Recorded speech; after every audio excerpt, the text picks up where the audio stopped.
another lesson. Today we're looking at non-verbal communication.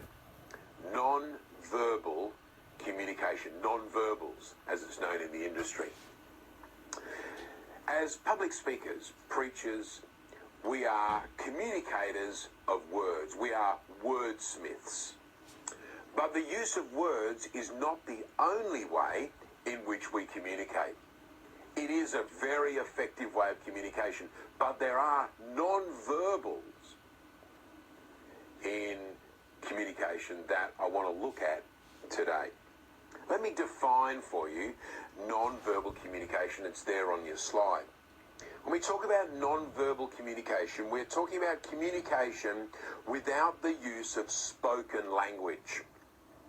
Non-verbal communication includes gestures, facial expressions, body positions, or body language as we call it, as well as unspoken understandings and presuppositions and cultural and environmental conditions that may affect by adding to or taking away from our spoken communication. So we primarily, as communicators, use words.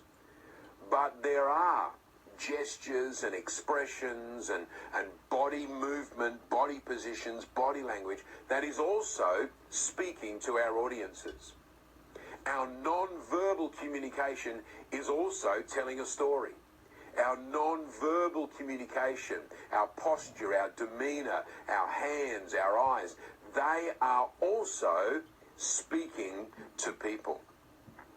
Let me give you some examples of non-verbal communication. We have, firstly, accidental body language, accidental non-verbal communication.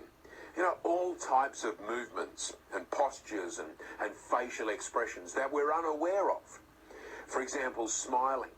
People tell me I smile a lot when I speak. I don't even try to smile. I think I just automatically smile. You'll see I've got a lot of smile lines, you know, on my face. They're smile lines. That's what they are. I'm not frowning, although I do frown. I've probably got some frown lines as well.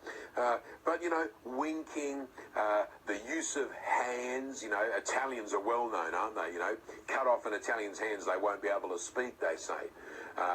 In fact, winking, I remember once when I inadvertently winked at a girl when I was speaking, when I was preaching once in a youth group, and I suddenly realised after I'd done it, I was suddenly aware that I winked at her, and I was embarrassed, and you know, I thought, oh no, what am I saying here? What, you know, this winking business, and many years later, funny story, this girl turned up at college to study, and as soon as I saw her, all I could remember was I winked at her, you know, in a meeting, and she remembered it, and we laughed about it, and it wasn't such a big deal.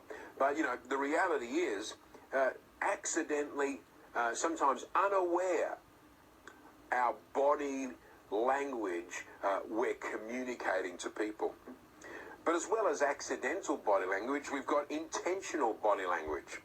You know, those empathetic movements. You know, often when I'm speaking, I'll move and I'll sit on the edge of the stage and begin to communicate, or I'll go and sit on a stool, or, you know, I'll change my position. And even in that, you're saying something, you're speaking, you're communicating a message to people.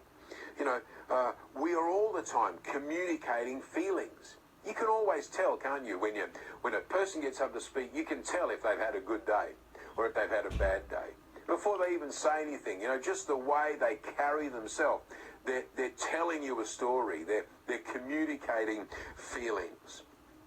You know, when we talk about non-verbals, we talk about personal space, touching, hugging, kissing. There'll be times when I'll come down off the stage and I'll walk amongst the people and I'll touch somebody on the shoulder, or I remember I was speaking at a men's event once, and I was speaking about the power of touch, and I was speaking about, you know, the power of a hug, and I remember walking down, and I remember just, you know, picking out a guy I didn't know who he was, and I said, "Do you mind, sir, if I just give you a hug?" And I stood up, and there I hugged him, and suddenly he started to cry, and then he started to weep, and I'm thinking, "Oh my goodness, what have I done?" I've invoked some emotion here, and but it ended up being a very powerful experience.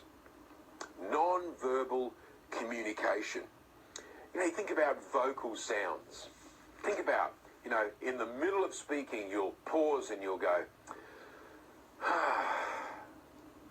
that's non-verbal communication. You'll go, or the classic, You're not using words, but you are saying something. You're communicating a message. Non-verbal communication. Really, in this lesson that we've got together, I wanted to just highlight two thoughts when it comes to non-verbal communication. The first thought is that of awareness.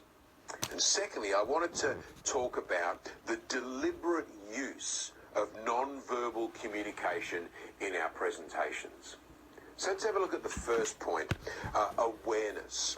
Awareness.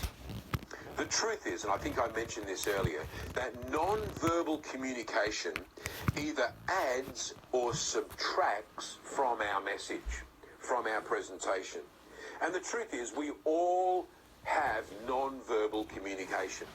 We all do it. We all engage in it. Sometimes we're aware of it and we use it in a positive way. Other times we're completely unaware of what our